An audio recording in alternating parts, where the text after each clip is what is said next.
जरूरी सूचना है आप सभी स्टूडेंट्स के लिए। स्टडी फॉर सिविल सर्विसेज का Android app Google play store में आ चुका है, उसको प्लीज तुरंत इंस्टॉल कर लीजिए। और अगर आप स्टडी फॉर सिविल सर्विसेज के सिर्फ ऐप से कोई भी कोर्स, कोई भी पीडीएफ परचेस करते हैं तो उसमें अप्लाई कूपन, अगर आप ज्ञान सर जो है आप उसमें अप्लाई करते हैं, ये कूपन कोड है, तो उसमें 20% फीस तुरंत माफ हो जाएगी। मतलब 20% डिस्काउंट तुरंत उसमें लग जाएगा। ज्ञान सर लिखना है, नॉर्मली ज्ञान सर स्मॉल लेटर में है सब कुछ, कोई स्पेस नहीं, कोई कॉलम नहीं, सिर्फ ज्ञान सर, GYANSIR। इस तरह से अगर कूपन कोड लगाते हैं आप ऐप में बाई करने से पहले, जो अप्लाई कूपन वाले में आता है, तो 20% का डिस्काउंट तुरंत मिलेगा। वीडियो देखिए। नमस्कार साथियों, स्वागत है आप सभी के स्टडी फॉर सिविल सर्विसेज में। और जैसा कि मैंने आपसे बोला था कि अब हम एक नया सब्जेक्ट शुरू करने जा रहे हैं जो कि होगा भारतीय संविधान। तो अगर आप किसी भी एग्ज़ाम की तैयारी कर रहे हैं, चाहे आप तैयारी कर रहे हैं PCS के लिए या फिर अपकमिंग RO के लिए या फिर UPPSC से आने वाली भर्ती BO के लिए, या फिर अगर आप UPSSC में भी तैयारी कर रहे हैं, लेखपाल इत्यादि के लिए, लेखपाल हो गया, या फिर बहुप्रतीक्षित लोअर PCS। तो अगर आप इनमें से किसी भी एग्ज़ाम की तैयारी कर रहे हो तो ये जो सीरीज़ है आपके लिए बहुत इंपॉर्टेंट है। इसमें हम संविधान का एक एक आर्टिकल, एक एक पॉइंट जो पेपर पूछा जाता है उसको डिस्कस कर लेंगे और ये क्लास रेगुलर रहेगी, ठीक है। तो चलिए जल्दी से इसको शुरू करते हैं। पिछली क्लास में हमने इसका इंट्रोडक्शन ले लिया था। आज हम देखेंगे इसका पहला चरण जो कि है भारत में संविधान का विकास या भारत का संवैधानिक विकास। देखिए, संवैधानिक विकास का मतलब क्या है? संवैधानिक विकास का मतलब ये है कि आज जो हम अपना संविधान देख रहे हैं, ठीक है, आज जो हम अपना संविधान देख रहे हैं ये एक दिन में नहीं बना है। इसके जो नियम कानून हैं वो किस तरीके से डेवलप हुए, जो इसमें आज हम कानून देखते हैं वो किस तरीके से विकसित हुए समय के साथ, समय में क्या क्या चेंजेस हुए और उसके अनुसार हमने नियम बनाए, तो उनका विकास किस तरीके से हुआ, इसी को हम कहते हैं संवैधानिक विकास, ठीक है। चलिए देखते हैं। सन 1600 में ईस्ट इंडिया सन 1600 में ब्रिटिश भारत में ईस्ट इंडिया कंपनी के रूप में व्यापार करने आए। मतलब जो अंग्रेज थे भारत में कंपनी के रूप में ही व्यापार करने आए, जैसा कि हम लोग को पता है। तथा महारानी एलिजाबेथ प्रथम के चार्टर द्वारा उन्हें भारत में व्यापार करने के अधिकार प्राप्त थे, है ना। एक्चुअल में 1599 में क्या हुआ कि ईस्ट इंडिया कंपनी की स्थापना हुई और 1600 में जाकर के ये लोग मिलते हैं एलिजाबेथ से, जो इंग्लैंड की महारानी थी, और उनसे मिलकर के इन्होंने ये रिक्वेस्ट करी कि हम भारत के साथ व्यापार करना चाहते हैं, पूर्व के साथ व्यापार करना चाहते हैं, लेकिन हमारी एक शर्त ये है कि जब हम व्यापार करने इंग्लैंड से भारत जाएंगे तो कोई और कंपनी इंग्लैंड से भारत ना जाए। इसी को कहा गया एकाधिकार, मोनोपोली, कि हमें व्यापारिक एकाधिकार प्रदान किया जाए कि जब हम लोग इंग्लैंड से भारत में व्यापार करने जाएंगे तो फिर केवल हम ही जाएंगे इंग्लैंड से, कोई अन्य कंपनी इंग्लैंड से व्यापार करने भारत नहीं जाएगी। ऐसा क्यों? ऐसा इसलिए तो उन्होंने तर्क दिया कि भाई ऐसा है, वहाँ पर ऑलरेडी बहुत सारा जो है कंपटीशन बहुत ज़्यादा है। जैसे एग्जांपल के लिए जो पुर्तगाली हैं वो हमसे 100 साल पहले ही पहुँच गए भाई, पुर्तगाली अंग्रेज हमसे 100 साल पहले ही पहुँच गए, डच भी पहुँच चुके हैं। तो लोग का तर्क था कि पुर्तगाली भी है वहाँ पर, डच भी हैं, तो और अगर हम अंग्रेज जो लोग हैं, अंग्रेज मतलब इंग्लैंड के निवासी तो अंग्रेज जो लोग हैं अगर हम भी अपनी 2-3 कंपनियां यहाँ से भेज देंगे तो फिर किसी को कोई लाभ नहीं होगा। इसलिए हमारा तर्क ये है कि हम यहाँ से व्यापार करने जा रहे हैं तो केवल हम ही जाएं। इस तरीके की व्यापारिक छूट हासिल की उन्होंने किससे? एलिजाबेथ से। और फिर जो है वो भारत में व्यापार करने आए। स्टार्टिंग में जो कंपनी थी केवल व्यापारिक कार्यों तक ही सीमित थी, लेकिन 1765 में बंगाल, बिहार और उड़ीसा की दीवानी के अधिकार भी उन्होंने प्राप्त कर लिए। देखिए इसका मतलब क्या है, 1765 तक पहुंचने से पहले आपको जो है कुछ चीज़ें यहाँ देखनी पड़ेंगी। जैसे 1757 का बैटल ऑफ प्लासी, ठीक है, और 1762 का बैटल ऑफ बक्सर, ठीक है। तो ये जो दोनों युद्ध हैं ये काफ़ी महत्वपूर्ण है साथियों, है ना, क्योंकि इन्हीं युद्धों के बाद से ही भारत में कंपनी को जो है विस्तृत अधिकार प्राप्त हुए, क्योंकि इन युद्धों में उन्होंने जो भारतीय दल थे उनको हराया, है ना। तो उनको हराने के बाद उन्होंने अपने अधिकार प्राप्त किए और भारत में कर वसूली का अधिकार उन्होंने ले लिया। देखो यहाँ पर आप देख रहे हो 1765 में ये इलाहाबाद की संधि है एक्चुअल में। तो 1765 में जो इलाहाबाद की संधि हुई उसके अंतर्गत बंगाल, बिहार और उड़ीसा की दीवानी, दीवानी का मतलब है कि उन्हें राजस्व और दीवानी मतलब जो रुपए पैसे से जुड़े हुए चीज़ होते हैं वो दीवानी में आते हैं, ठीक है। जमीन जायदाद, भूमि, रुपया पैसा सब दीवानी के मामले होते हैं। तो रुपया पैसा और ज़मीन संबंधित जितने भी मामले थे या जितने भी अधिकार थे वो कंपनी ने हासिल कर लिए इलाहाबाद की संधि करके, ठीक है। 1858 में सिपाही विद्रोह के परिणाम स्वरूप 1857 का विद्रोह हो गया। तो उसके बाद क्या हुआ कि जो ईस्ट इंडिया कंपनी शासन कर रही थी उस शासन को इंग्लैंड की संसद ने अपने हाथों में ले लिया। ठीक है, और उसके बाद यानी 1857 में जो ईस्ट इंडिया कंपनी के शासन को खत्म करके इंग्लैंड की संसद ने जो अपने हाथों में जो अधिकार लिए वो 1947 तक जारी रहे। ठीक है, अब कंपनी की जो संवैधानिक विकास है या जो भारत का संवैधानिक विकास है, दो हिस्सों में बांटा जा सकता है, 1773 से लेकर के 1858। इसका मतलब ये है कि 1773 से 1858 का मतलब सीधे कंपनी का शासन है ये। ठीक है, ईस्ट इंडिया कंपनी का शासन जो है उसकी बात हो रही है यहाँ पर। और 1858 से क्या हुआ, कंपनी का शासन खत्म हो गया और शासन पहुँच गया किसके हाथों में, इंग्लैंड की संसद के हाथों में, या हम कहें ब्रिटिश जो क्राउन है उसके हाथों में पहुँच गया। तो पहला कंपनी के समय में, पहला जो है कंपनी के समय तक की जो स्थिति है उसकी हम बात करेंगे, यानी 1773 से लेकर 1858 तक का जो समय है उसकी हम बात करेंगे। ठीक है, जिसमें कंपनी का अधिकार रहा है भारत पर, और फिर 1857 से लेकर 1947 तक जिसमें भारतीय भूभाग पर इंग्लैंड की संसद का अधिकार रहा है, उसके बारे में हम लोग बात करेंगे दो अलग अलग हिस्सों में। ठीक है, तो पहले जो चरण है उसको देखते हैं। पहले चरण के अंतर्गत आया है 1773 का रेगुलेटिंग एक्ट, काफ़ी महत्वपूर्ण है। देखिए बहुत बार क्या होता है, जो हिंदी माध्यम के छात्र हैं उनके लिए मैं बता देता हूँ, बहुत बार क्या होता है कि पेपर में रेगुलेटिंग एक्ट लिख करके नहीं आता, पेपर में आता है नियामक अधिनियम, और पीसीएस में या यूपीएससी में भी ऐसा कई बार हुआ है ना, हिंदी में लिख देता है, इसको क्या बोलता है, नियामक अधिनियम। तो फिर आपको पता होना चाहिए कि रेगुलेटिंग एक्ट ही नियामक अधिनियम है, कुछ और नहीं है। ये बात आपको स्पेशली माइंड में रखनी है कि मालूम चला पेपर में आ गया नियामक अधिनियम कब आया, अब आप कंफ्यूज हो रहे हो कि यार नियामक अधिनियम तो हमने कभी पढ़ा ही नहीं। तो नियामक अधिनियम कुछ और नहीं है, वो रेगुलेटिंग एक्ट ही है। लेकिन हाँ, अच्छी बात यह है कि पेपर हिंदी इंग्लिश दोनों में छापा जाता है, तो अगर आपको हिंदी में कोई दिक्कत हो रही है तो आप अंग्रेजी में देख सकते हो, ये सुविधा रहती है कहीं ना कहीं, है ना। चलो देखते हैं 1773 का जो विनियमन अधिनियम, ठीक है ना, या जैसे मैंने बताया रेगुलेटिंग एक्ट या विनियामक अधिनियम, औपचारिक रूप से इसे ईस्ट इंडिया कंपनी अधिनियम 1772 कहा जाता था, इसका अन्य नाम। ग्रेट ब्रिटेन की संसद द्वारा पारित एक अधिनियम था। ये अधिनियम कहाँ पारित हुआ था, इंग्लैंड की संसद में। ठीक है, जिसका उद्देश्य क्या था, भारत में ईस्ट इंडिया कंपनी के शासन के प्रबंध को अपने हाथ में लेना। ठीक है, हाँ, इसने भारत में ईस्ट इंडिया कंपनी के शासन में दखल और केंद्रीकृत प्रशासन पर ब्रिटिश संसद के नियंत्रण की दिशा में पहला कदम उठाया। यानी 1773 के रेगुलेटिंग एक्ट से पहले तक, ठीक है, भारत का शासन कैसे करना है ये पूरी तरीके से कंपनी के ऊपर था। लेकिन फिर 1773 का रेगुलेटिंग एक्ट आया और भारत में शासन कैसे करना है, उनके क्या क्या अधिकार होंगे, ये तय करना शुरू किया इंग्लैंड की संसद ने। तो ये पहला कदम था जब ब्रिटेन की संसद ने कंपनी के शासन में दखल दिया। 1773 से लेकर 1853 तक शासन का केंद्रीकरण हुआ। इस समय ब्रिटेन का प्रधानमंत्री लॉर्ड नॉर्थ था। ये बात हो रही है 1773 की, ध्यान रखना। 1773 में इंग्लैंड का प्रधानमंत्री कौन था, लॉर्ड नॉर्थ। अगला पॉइंट, इस अधिनियम से पहली बार ब्रिटिश संसद ने ईस्ट इंडिया कंपनी के प्रशासन में हस्तक्षेप किया। जैसा कि मैंने बताया कि स्टार्टिंग में जब से कंपनी भारत में आई, ठीक है, 1608 में आई, उससे लेकर के 1773 तक कंपनी अपने सारे फैसले स्वयं करती थी भारत में। उन्हें क्या करना है, उन्हें क्या नहीं करना है, ये कंपनी के बोर्ड ऑफ डायरेक्टर्स का फैसला होता था। लेकिन 1773 में पहली बार कंपनी भारत में क्या करेगी, इस बात में दखल दी किसने, इंग्लैंड की संसद ने। अगला पॉइंट, इस अधिनियम के द्वारा बंगाल के गवर्नर को बंगाल का गवर्नर जनरल पद नाम दिया गया, जो बहुत इंपॉर्टेंट है। ठीक है, ध्यान रखना, पहले होता था बंगाल का गवर्नर। ऐसा क्यों और क्या रीज़न था कि बंगाल के गवर्नर को बंगाल का गवर्नर जनरल कहा जाने लगा? देखो इसे समझ लो। पहले होता था बंगाल का सीधा सा गवर्नर, ठीक है। गवर्नर कहाँ होता था, जो किसी प्रेसिडेंसी में कार्य करता था। किसी प्रेसिडेंसी का सबसे बड़ा अधिकारी होता था गवर्नर।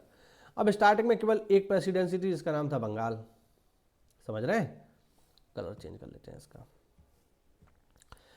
ठीक है, एक ही प्रेसिडेंसी थी। बंगाल के बाद जैसे जैसे अंग्रेजों ने, ईस्ट इंडिया कंपनी ने अपना विस्तार किया तो मद्रास प्रेसिडेंसी अभी आ गई, और विस्तार किया तो बॉम्बे प्रेसिडेंसी भी आ गई।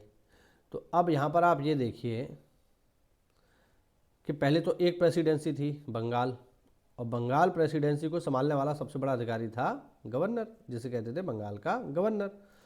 लेकिन अब एक बंगाल प्रेसिडेंसी है, एक मद्रास प्रेसिडेंसी, एक बॉम्बे प्रेसिडेंसी है। तीनों में गवर्नर होगा, एक बंगाल का गवर्नर होगा, एक मद्रास का गवर्नर होगा, एक बॉम्बे का गवर्नर होगा। अब तीनों का रैंक एक ही जैसा तो है, ठीक है। तो ऐसे में इनके ऊपर कोई ऐसा व्यक्ति होना चाहिए जो इन तीनों पर नियंत्रण रख सके। बात समझ रहे हैं? इन तीनों के ऊपर नियंत्रण रख सके, ऐसा एक हमें बड़ा बॉडी चाहिए। तो तय हुआ कि इन्हीं में से किसी एक को बना देते हैं गवर्नर जनरल। तो बंगाल चूंकि सबसे पुराना था, इसीलिए हमने तय किया कि बंगाल का जो गवर्नर होगा वो हो जाएगा बंगाल का गवर्नर जनरल, ठीक है। और बंगाल का गवर्नर जनरल हो गया तो बंगाल के गवर्नर जनरल के अंतर्गत ही जो है बॉम्बे का गवर्नर भी आ गया, ठीक है, और मद्रास का भी गवर्नर आ गया। तो मद्रास का भी गवर्नर इन्हीं के अंतर्गत हो गया और बॉम्बे का भी हो गया, बंगाल का तो है ही। तो अब ये सब के सब बंगाल के गवर्नर के अधीन हो गए। पहले क्या था, इनका एक ही रैंक था, लेकिन अब एक के रैंक को बढ़ा करके ऊपर कर दिया, जो इन दोनों पर नियंत्रण रखेगा, और उसी पद को नाम दिया गया गवर्नर जनरल। आई बात समझ में? चलो, तथा उसकी सहायता के लिए 4 सदस्यीय कार्यकारिणी का गठन किया गया। भाई अब चूंकि बड़ा पद हो गया, अब बंगाल का जो गवर्नर जनरल होगा वो बंगाल पर भी काम करेगा, बॉम्बे में भी काम करेगा और मद्रास में भी काम करेगा, तो उसके लिए कोई कार्यालय तो चाहिए, ठीक है। तो ये कार्यालय बन गया। अब ऐसा व्यक्ति जो पहला गवर्नर जनरल बना वो था लॉर्ड वारेन हेस्टिंग्स, ध्यान रखना, ठीक। चलो, इस अधिनियम ने बॉम्बे और मद्रास प्रेसिडेंसी के गवर्नरों को बंगाल के गवर्नर जनरल के अधीन कर दिया, जो मैंने ऊपर आपको बताया भी कि पहले तो तीनों बराबर थे भाई, एक बंगाल का गवर्नर, एक मद्रास का, एक बॉम्बे का। तो तीनों बात क्यों माने एक दूसरे की, भैया बराबर रैंक है तो सलाह दे सकते हैं, आदेश थोड़ी दे सकते हैं। तो फिर बंगाल के गवर्नर को बड़ा कर दिया, वो अब इनको आदेश भी दे सकता है, तो इनको अधीन कर दिया। इससे मद्रास और बॉम्बे के गवर्नर बंगाल के गवर्नर जनरल के अधीन आ गए, जबकि सभी प्रेसिडेंसी के गवर्नर एक दूसरे से अलग थे, जो मैंने ऊपर आपको बताया वही। इस अधिनियम ने कलकत्ता 1774 में एक सुप्रीम कोर्ट की स्थापना की। ये पॉइंट बहुत इंपॉर्टेंट है, याद रखना। भारत का पहला सुप्रीम कोर्ट कहाँ बना था? कलकत्ता में 1774 में। हालांकि ये जो सुप्रीम कोर्ट था ये चलता फिरता, यानी हम इसे कहें मोबाइल कोर्ट था ये, ठीक है। इसे बोलते थे मोबाइल कोर्ट। मोबाइल कोर्ट का मतलब है कि इसका कोई बिल्डिंग नहीं था, जैसे आज हम देखते हैं हाई कोर्ट का बिल्डिंग होता है, सुप्रीम कोर्ट का भी बिल्डिंग होता है। इनका कोई बिल्डिंग नहीं था, ये चलता फिरता न्यायालय था, चलता फिरता, यानी ये कोई बिल्डिंग नहीं थी इनकी। और इसके जो न्यायाधीश थे उनका नाम आपको बताता हूँ। इसके जो मुख्य न्यायाधीश थे उनका नाम था सर एलिजा एम्पे। इसके अलावा 2 लोग इसमें, मतलब 3 लोग और थे, ये तो मुख्य न्यायाधीश थे, 3 लोग और थे, यहाँ लिखा हुआ है, जिनके नाम थे लिमचेस्टर, ये नाम इतने इंपॉर्टेंट नहीं है, बस लिख देता हूँ, हाइड, और तीसरे थे चैम्बर्स। तो टोटल 4 लोग थे इसमें, चैम्बर्स, हाइड, लिमचेस्टर और एलिजा एम्पे। तो टोटल 4 लोगों का ये कोर्ट था, जिसके मुख्य न्यायाधीश थे एलिजा एम्पे। ये 4 लोग क्या करते थे? ये 4 लोग बढ़िया बंगाल की सड़कों पर घूमा करते थे, कलकत्ता की सड़कों पर घूमा करते थे, और जहाँ कहीं भी इनको ऐसा लगता था कि नहीं यहाँ पर जो है लोग गड़बड़ कर रहे हैं, या फिर यहाँ पर न्याय सही से नहीं हो पा रहा है, लड़ाई दंगा मचा हुआ है, तो वहीं इनका कोर्ट शुरू हो जाता था। सही है? हाँ। तो ये एक चलता फिरता कोर्ट था, और ये था भारत का पहला सुप्रीम कोर्ट। याद रहे, ये वो सुप्रीम कोर्ट नहीं था जो हम वर्तमान में देखते हैं, याद रखना। वर्तमान में जो हमें सुप्रीम कोर्ट दिखाई देता है उसकी स्थापना भारत शासन अधिनियम 1935 के अंतर्गत की गई है, याद रखिएगा इस बात को। वो अलग है और ये अलग है, ठीक है, दोनों अलग अलग है। अगला पॉइंट, इस अधिनियम के तहत कंपनी के कर्मचारियों को निजी व्यापार करने तथा भारतीय लोगों से उपहार तथा रिश्वत लेने पर प्रतिबंध लगा दिया गया। अब देखो होता क्या था, होता ये कि जो व्यापार कंपनी करती थी, है ना, तो कंपनी को क्या होता था, कंपनी को शासन से छूट प्राप्त होती थी, क्योंकि कंपनी बहुत बड़ा व्यापार करती थी, तो उनको टैक्स में छूट प्राप्त होती थी। अब कंपनी के कर्मचारी क्या करते थे, कंपनी के नाम से ही अपना निजी व्यापार शुरू कर दिया करते थे। जैसे मैं आपको एक छोटी सी स्टोरी बताता हूँ। आपने जो है नाम सुना होगा बहुत ही फेमस थे फर्रुखसियार, सुना आपने? नहीं, फर्रुखसियार एक जो है मुग़ल राजा थे, और फारूखसियार ने क्या किया, कंपनी को भारत में व्यापार करने के लिए एक अधिकार पत्र दे दिया। उन्होंने कहा आप हमें एक बार में टैक्स दो इकट्ठा, उसके बाद चाहे आप एक रुपए का व्यापार करो, चाहे 1 लाख का व्यापार करो, हमें कोई मतलब नहीं है, हमें टैक्स दे दो एक बार, फिर आपको जितना व्यापार करना है आप करिए, हम आपसे कोई भी वसूली फिर नहीं करेंगे। ठीक है। हाँ, कितना था, तो साल में जहाँ तक मैं याद कर पा रहा हूँ तो 3,000 रुपया था ये, करीब करीब 3,000 रुपया वार्षिक। यानी अगर आप बंगाल में 3,000 रुपया वार्षिक देते हैं तो फिर आप जितना टैक्स मतलब जितना व्यापार करना चाहें कर सकते हैं, फिर आप 1 रुपये का करिए या 1 लाख का करिए, हमें मतलब नहीं है। पहले जो टैक्स लगता था वो लाभ पर लगता था कि आप कितना व्यापार कर रहे हो उस पर कितना लाभ होगा, उस पर टैक्स देना होगा। बट फारूखसियार ने इस नियम को बदल दिया। इसी को कहा गया कंपनी के इतिहास का मैग्ना कार्टा, जहाँ पर कंपनी को व्यापार करने के लिए बहुत सारी छूट मिल गई।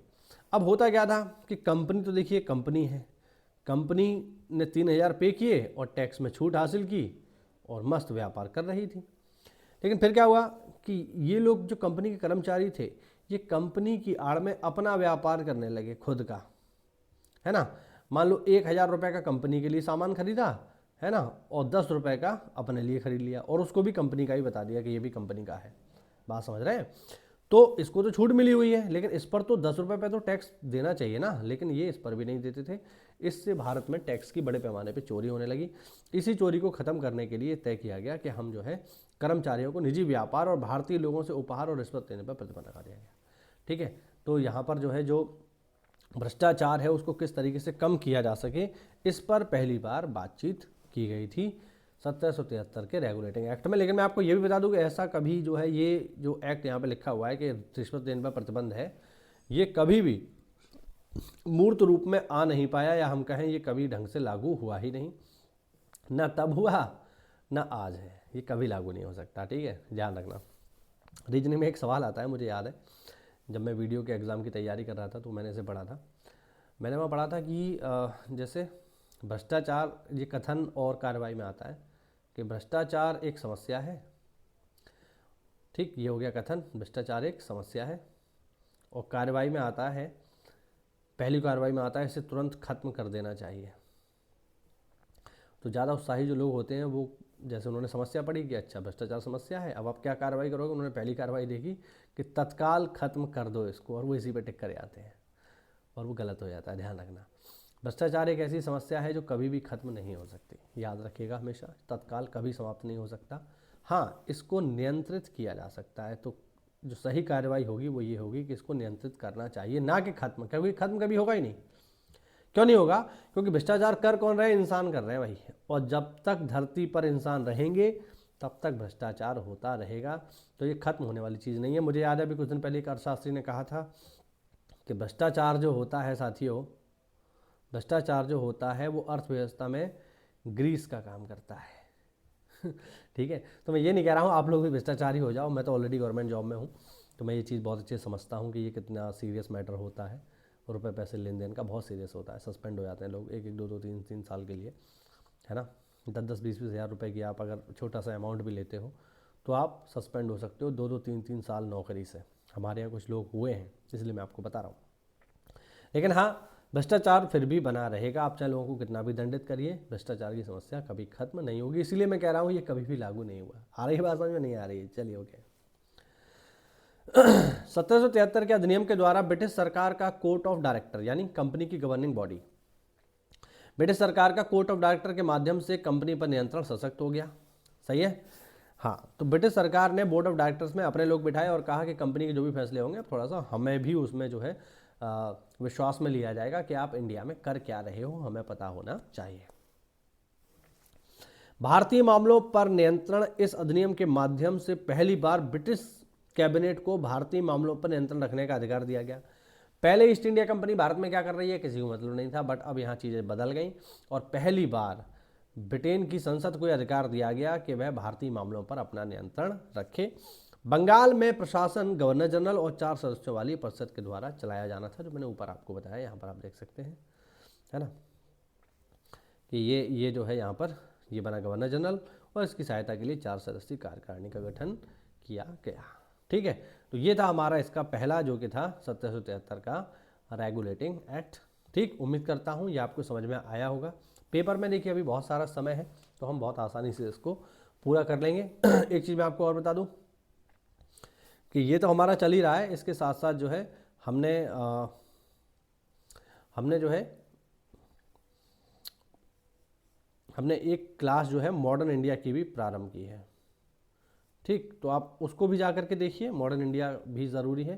तो 2 क्लास हम एक साथ ले सकते हैं, मॉडर्न इंडिया की और ये हमारी संविधान की चली रही है। तो अच्छे से तैयारी करिए, पढ़ाई करते रहिए, मेहनत करते रहिए। चाहे लेखपाल का पेपर हो, चाहे लोअर पीसीएस का पेपर हो, आरओ का पेपर हो, बीओ का पेपर हो, पीसीएस का पेपर हो, ये सब के लिए समान रूप से उपयोगी है। तो मस्त तैयारी करो, मेहनत करो, जिससे आप लोग भी मेरी तरह एक सरकारी नौकरी पा करके अपना और अपने परिवारजनों का नाम ऊंचा करो। भाई सरकारी नौकरी बहुत ज़रूरी है। ठीक है, मिलते हैं अगली क्लास में, तब तक के लिए जय हिंद, जय भारत, वंदे मातरम।